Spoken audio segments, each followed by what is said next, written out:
రాష్ట్ర వ్యాప్తంగా మరికొన్ని వార్తలు సంక్షిప్తంగా వేగంగా చూద్దాం.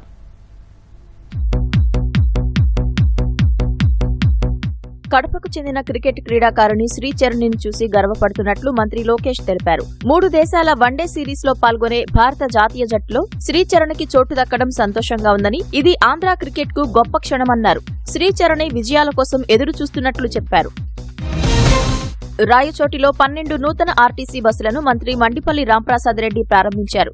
కూటమి ప్రభుత్వ పాలనలో ఇప్పటి వరకు 1400 బస్సులను ప్రారంభించినట్లు చెప్పారు. త్వరలో మరో 200 బస్సులను ప్రయాణికులకు అందుబాటులోకి తీసుకొస్తామని చెప్పారు.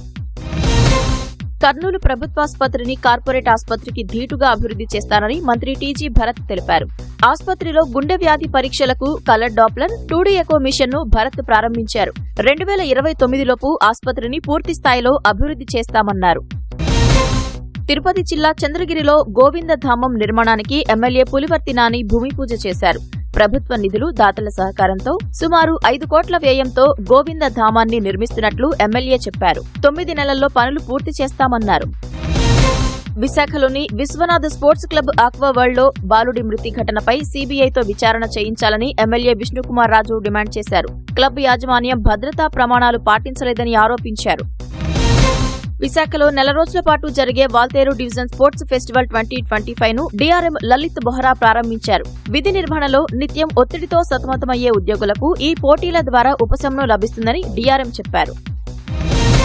ప్రకాశం జిల్లా పరిధిలోని పొగాకు వేలం కేంద్రాలను బోర్డు ఈడీ ఉషశ్రీ తనిఖీ చేశారు. వేలం తీరును పరిశీలించారు. రైతులతో సమావేశమై వారి సమస్యలను అడిగి తెలుసుకున్నారు. ట్రేడ్ కంపెనీలతో మాట్లాడి సమస్యలను పరిష్కరిస్తానని హామీ ఇచ్చారు.